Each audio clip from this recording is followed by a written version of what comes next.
সাঁতারে নির্জনে আপন মাঝি ডুব দেব বলে আমি। এভাবেই কথা সুরে আয়োজনের শুরুতেই স্মরণ করা হয় প্রয়াত 21শে পদকপ্রাপ্ত নাট্যকার, নির্দেশক, সংগঠক, অভিনেতা ও সঙ্গীতজ্ঞ এস.এম. সুলাইমানকে।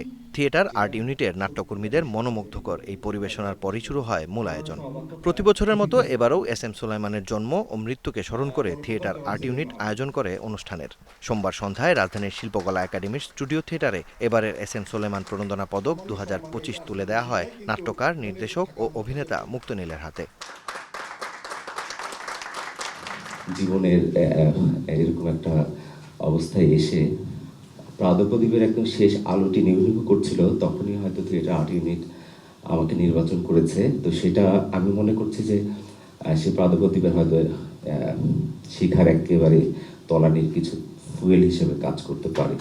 আয়োজনে এস.এম. সুলাইমানকে নিয়ে স্মৃতিচারণ করেন উপস্থিত গুণী সব মানুষেরা। ঢাকার থিয়েটারে সবচেয়ে ভাইব্রেন্ট এবং যদি কন্টেম্পোরারি থিয়েটার তখনকার কথা বলা হয়, সেটা ঢাকা পদাতিক এবং এস.এম. সুলাইমান। এবং সুলাইমান ভাই আমাদেরকে যেমন অনুপ্রাণিত করেছেন, আবার হীনমন্যতার জায়গা থেকে উত্তরণও ঘটেছে আমাদের।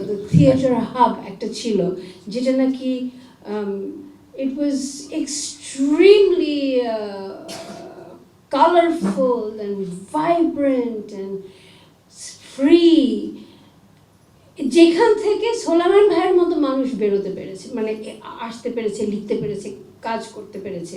থিয়েটার আর্ট ইউনিটের ভারপ্রাপ্ত দলপ্রধান সেলিম মাহবুবের সভাপতিত্বে পুরো আয়োজনটি সঞ্চালনা করেন ফেরদৌস আমিন বিপ্লব। থিয়েটার আর্ট ইউনিটের ভারপ্রাপ্ত দলপ্রধান সেলিম মাহবুবের সভাপতিত্বে পুরো আয়োজনটি সঞ্চালনা করেন ফেরদৌস আমিন বিপ্লব।